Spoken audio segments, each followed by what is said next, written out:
I believe Hong Kong Broadband Network is probably the only one operator in the world able to provide 1 gig broadband service at just €18 or $26 per month. And we are making profit. I believe most of you, or more than 90% of participants here, have not experienced 1 gig service. In Hong Kong, we are massively, aggressively promoting 1 gig to the consumer market. And we are using this fiber to the home 1 gig to beat our competitor, who's mainly using the ADSL technology. Although they are also deploying fiber, but majority of their network is still the legacy ADSL network. So we like to start with a demo by comparison between the speed of downloading a high-definition video using 1 gig fiber to the home and 6 megabits ADSL.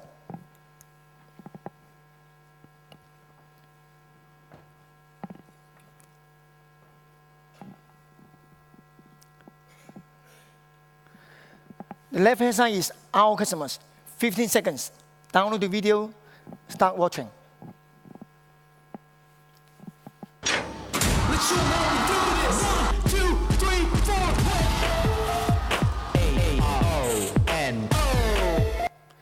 4. For customers in our competitive network, 52 minutes.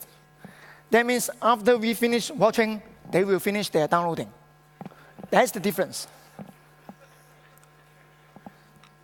So talking about business, today my agenda will simply cover 3 areas. First, sharing with you the facts about our success. Second, what's the critical drivers behind. Third, some of you may query, is your business model sustainable? Then I will share with you my thoughts. This is the most recently released financial figures. HKBN stands for my company, Hong Kong Broadband Network. The other 3 are our competitors. All of us are listed in Hong Kong. So this is the most fresh information announced to the public. If you can look at all those KPI related to financial performance, the EBITDA margin, the net margin, return on total assets, and return on equity, we are the best. We outperform all the other competitors. And we are the only one with full deployment of fiber-enabled broadband service in Hong Kong. Looking inside our company, if we look back for the past 5 or 6 years' performance, you look at all the figures, we have consistent organic growth in terms of subscriber number, turnover, EBITDA, and also the profit after tax. If you look at the second last slide, particularly about the EBITDA, in fact, in just 6 years' time, our EBITDA grew by 9 times. So this PowerPoint is another fact about our growth, but it is interesting. We set the time frame from 2006 to 2016. It is a 10-year time frame. Because back to 2006, we internally set a target we call BHAG, B-H-A-G, big, hairy, audacious goal. That is copied from the book Built to Last by Jim Collins. We take that as our internal mission. We told ourselves back in the year 2006, we say, we want to be #1 in 10 years of time.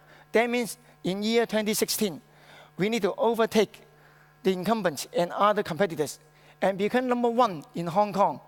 #1 in terms of market share, in customer number, and revenue in the residential broadband market in Hong Kong.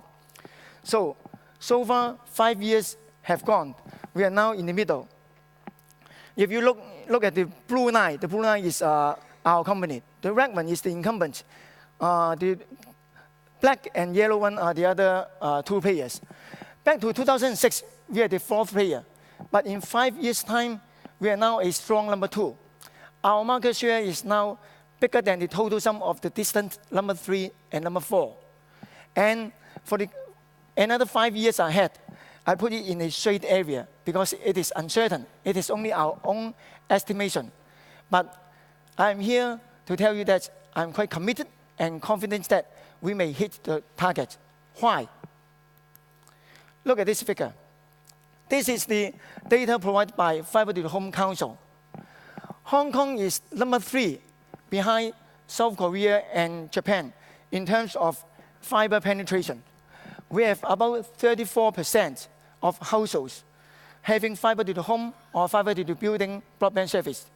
In Hong Kong, we have 2.35 million households. That means right now we have about 800,000 homes with fiber to the home or fiber to the building broadband service. And out of this 800,000, we, our company, Hong Kong Broadband Network, has over 580,000. That means, in fact, we are the fiber incumbent in Hong Kong. And if you remember, I just say Hong Kong has 2.35 million households.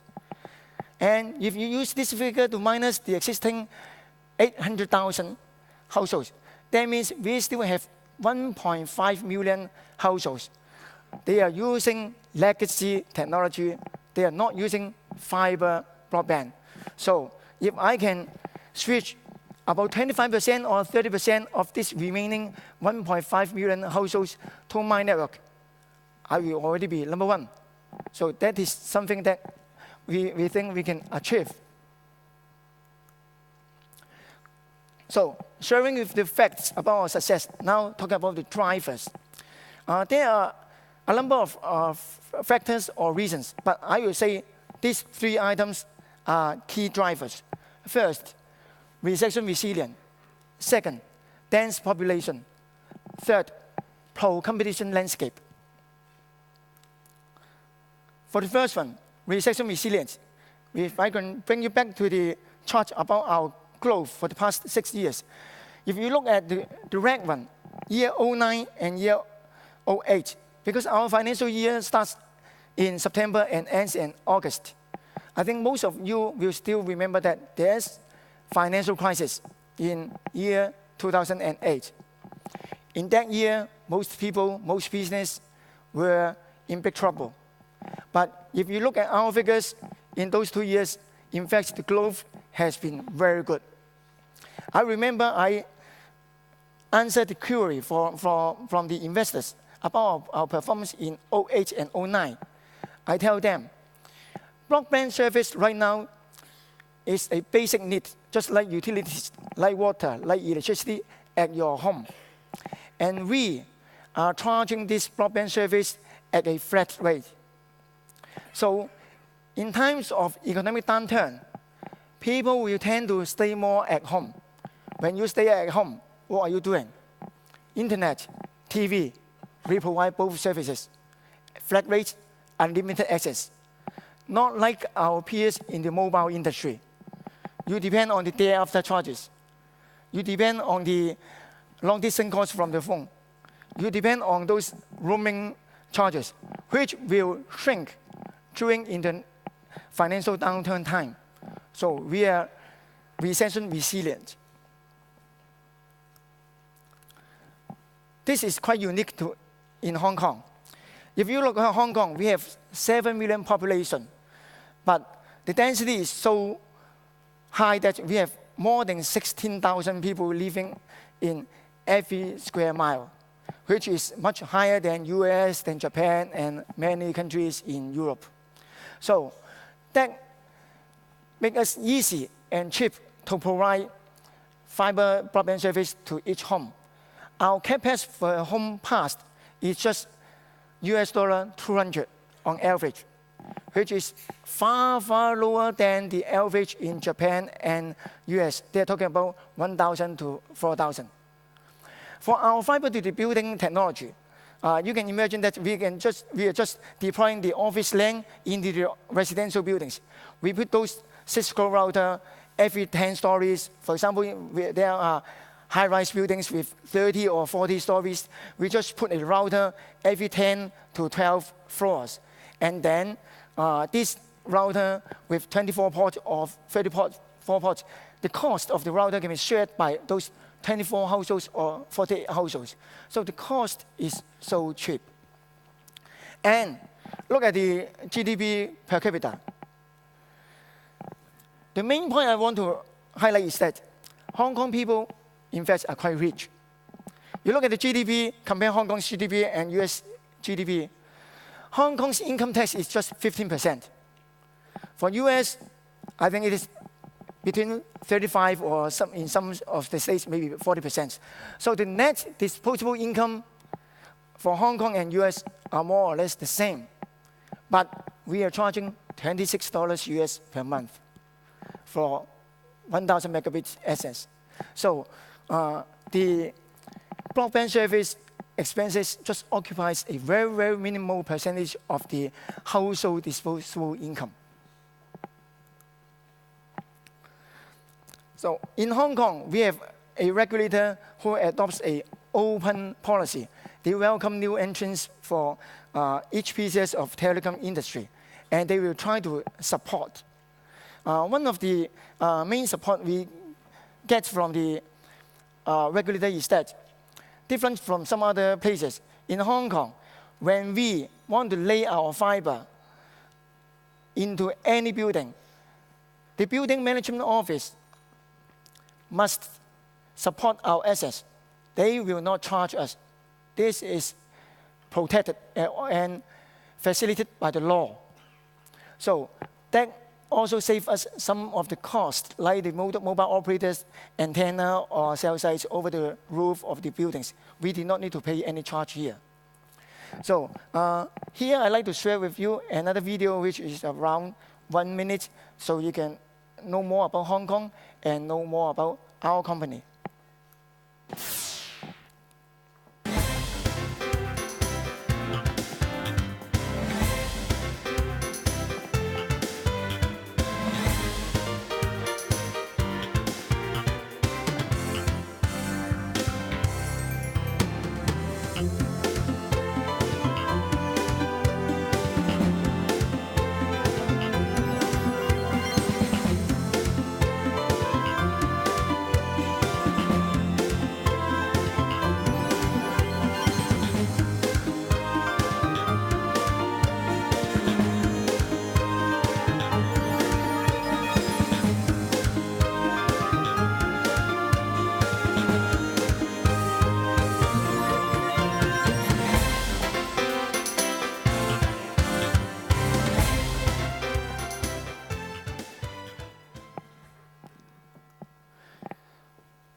So when we first built our fiber, it's talking about 10 years ago.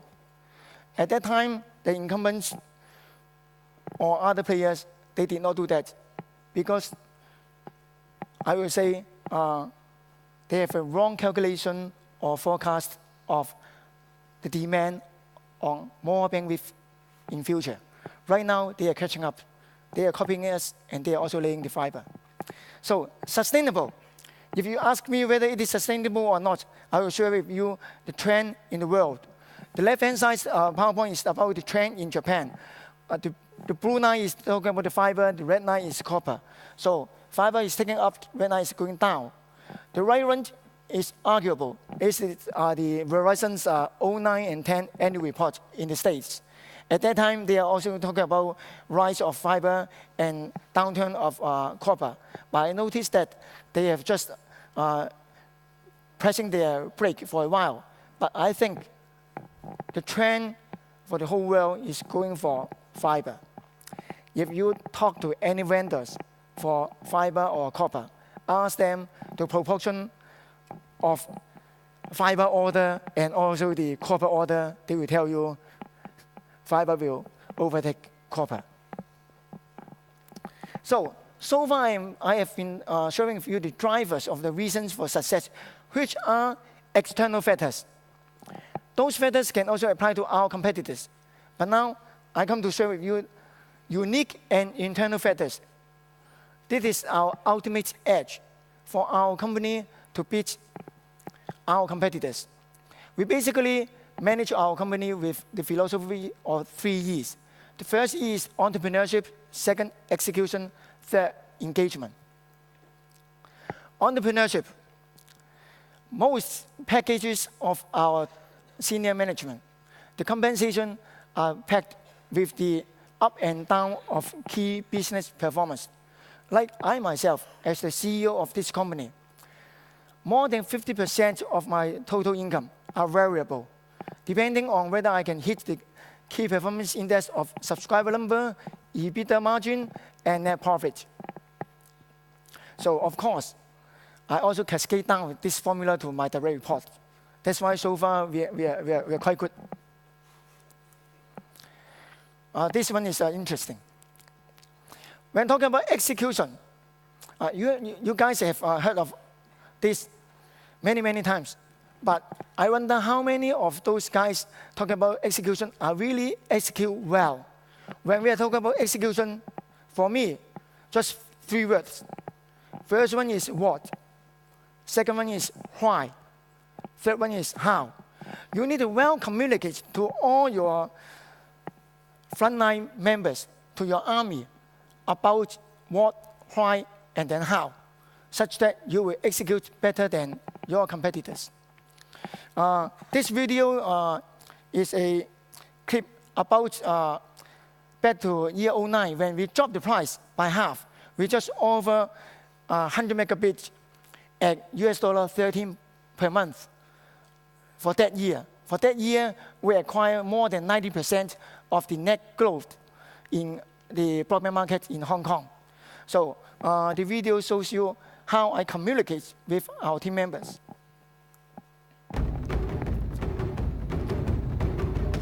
We are entering into a war, so we should have some war mode.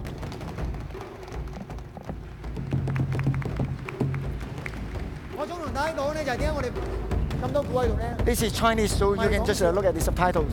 呢一場係戰爭，我哋呢場戰爭呢，起碼打3年，打到我哋做第一為止。大家可唔可以一齊起身支持下我哋？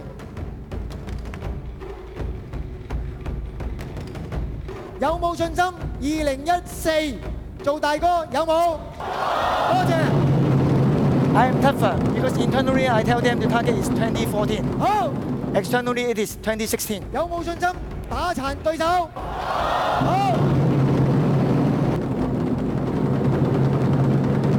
好。前後幫我哋一齊開開心心打工啊，生活咁樣，總之有福同享，唔使㗎，冇禍㗎啦，一齊過美好嘅日子，好唔好？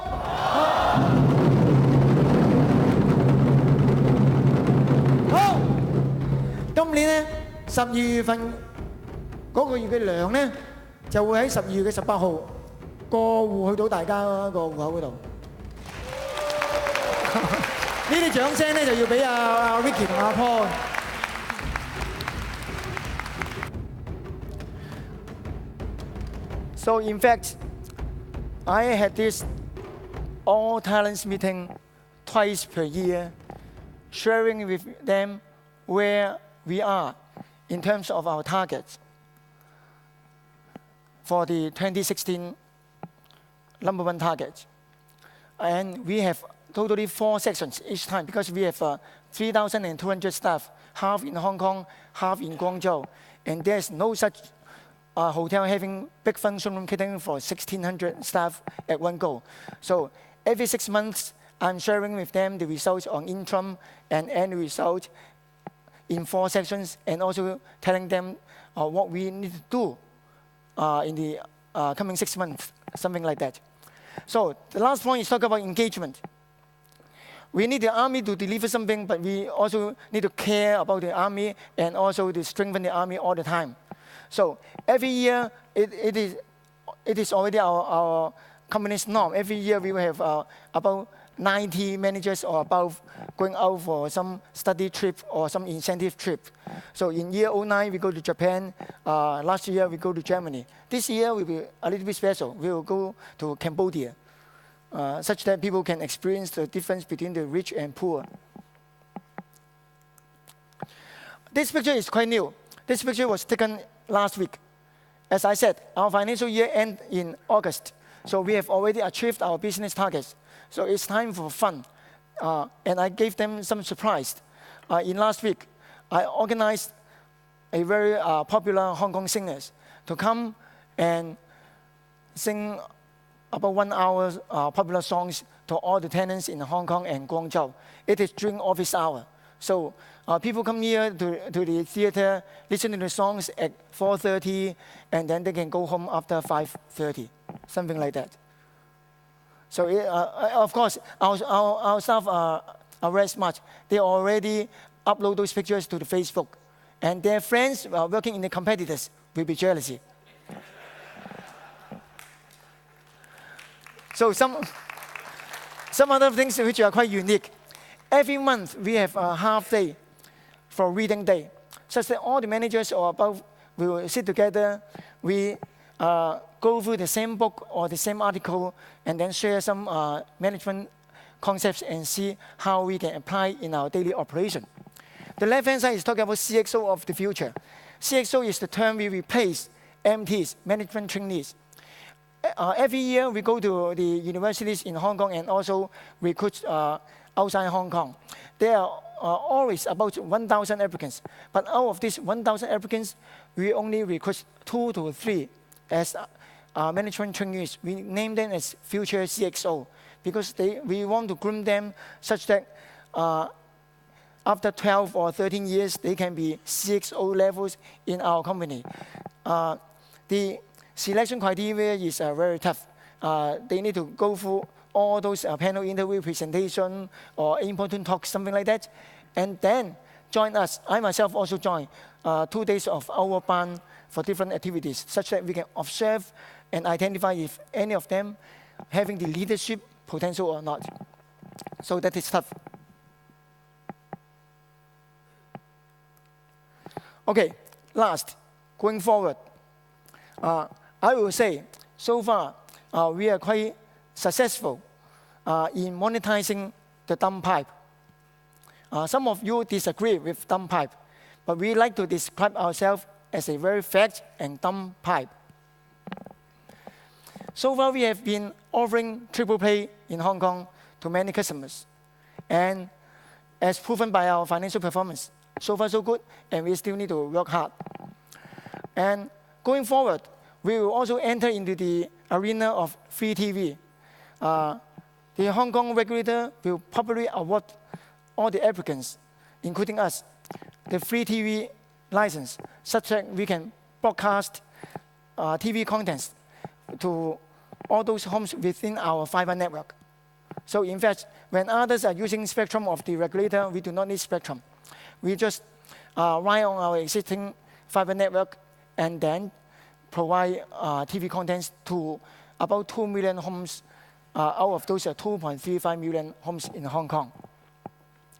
We will also enter into self-production of those drama contents or multimedia contents, such that these contents can go to Hong Kong and China and other Chinese societies.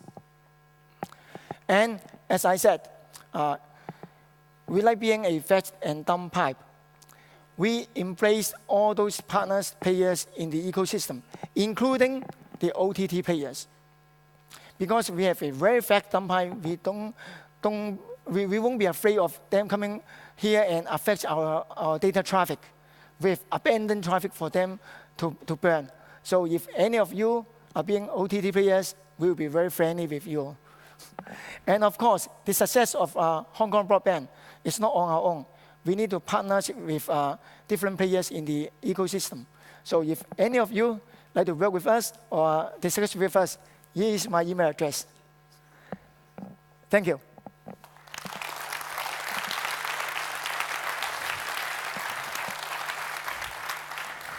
Thanks very much, William. A fascinating presentation. But I have one question before we open to the floor. Obviously, you've benefited from some quite specific circumstances, which you highlighted as some of your success factors. But say you were given the job of a CEO of a Western European operator. I mean, what would be your broadband strategy there? Would you push fiber so aggressively? I will say I need to talk to other players as well. Because, as I say, Hong Kong is very lucky. And other places like the States or Europe, they have a widespread area, but not so densely populated. So the cost per home will be very expensive. But if you can sort of copy the model of Singapore, such that all the players getting together and with the support from the regulator or from the government, then I will say you can share the cost of building the network. And over time, or from the very beginning, there should be a hybrid of mobile and fixed broadband in some areas, which will be more cost effective. Thank you. Okay, so questions from the floor. The gentleman to the left. Thank you very much, William, for your presentation. I'm impressed about your success and also the way you encourage and motivate your employees. That's really impressive. My question is actually very similar to the question that Rob posed to you right now. So, in your opinion, why fiber to the home or fiber in general is not having a success in developed economies, especially in Western Europe? Is just the cost per home passed, which is stopping the success of fiber to home? And the second question is, you mentioned the 18 euros per month for your service. Is that the same price that you already offered if you offered DSL over copper? Is that the same price? So your strategy is not to increase ARPU in the beginning, so just to replicate the same price as you offer for the DSL? So two questions. Okay. Thank you. I think I have already answered for the first question issue, the cost issue. But the second issue is, yes, the price of 18 euro or $26 is more or less the same as the price charged by the incumbents for their 6 megabit, 8 megabit, or 30 megabit ADSL users right now. But our strategy is that because we have a platform which can provide triple play. So broadband is our good weapon. So it's easy for us to switch a customer from the incumbent with the same price, but much better value in terms of broadband. On that is only the beginning. Because if you could remember, we have 1,600 people in Guangzhou, 1,600 people in Hong Kong. So the 1,600 people in Guangzhou is our own staff who are doing the service and also the customer service and also the telesales job. Once you join our, say, broadband service today, maybe 2 weeks or 3 weeks later, we already have our Guangzhou staff to call you and upsell the fixed voice, IPTV, other value-added services. So, in fact, 18 euro or $26 is just the entry point for the first, say, 1 or 2 months. So far, the upside is very good. The upside is very good because we can afford to recruit all those people in Guangzhou as our own staff. We do not outsource. And please note that staff cost in Guangzhou is just 1/3 of Hong Kong's. So that's why we can get margin here. The first question you had about the cost of laying the... I think that is... another one, another one I can't comment because there are quite many people, I don't know why, they like to sweat the asset, but they are sweating the old asset. But we don't have the package of legacy network because we start as a green one. So I can't comment on that. Okay. Gentleman in the middle. Okay, so kind of a bit technical, but your deployment model is, results in quite a cheap home pass model because you just put a Cisco router every 12 floors. But that means when you connect a customer up, you probably have to run a Cat5 run from there to each suite. So I'm wondering how you connect up each suite and what your cost to connect up a suite would be or for home connected. I don't know whether I can answer your question in details, but basically, let me say that nowadays in Hong Kong, we are mainly selling 100 megabits, 500 megabits, and 1 gig. Only 3 broadband services. And of course, with triple play. But in Hong Kong, as I say, there are many high-rise buildings. For the high-rise buildings, in fact, we recruit customers back to a few years ago. At that time, 3-point was not mature. So we mainly use Metro Ethernet to fiber to the bottom of the building, and then with the Cat5e linking up, such that we put those Cisco routers every 12 floors, for example, to ensure that, why do I say 12 floors? Because within 12 floors, it's more or less the distance not exceeding 100 meters. Not exceeding 100 meters, then we can guarantee symmetric uplink and downlink speed of 100 megabits to our broadband users. That is also another marketing strategy and tool we have. In Hong Kong, or maybe in the world, we're the only one who can guarantee the speed of at least 80% uplink and downlink to our 100 megabit, I'm not talking about 1 gig, to our 100 megabit customers. Such that, let's talk about within Hong Kong, not including the overseas bandwidth, within Hong Kong.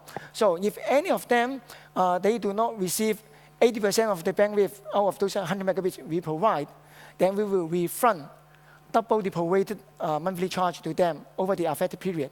And so far, this strategy is very successful. So I'm talking about the Metro Ethernet strategy. But in Hong Kong, there are also some buildings which are not so tall, maybe just below 10 floors, or just less than 50 homes per building. In that case, we will use a G-point, and then one OLT to support different ONTs for all those customers. Great. Thanks very much, William. I think in the interests of time and so you can make the most of the networking break, we'll wrap up for now. But first, if you could put your hands together to thank both of our speakers.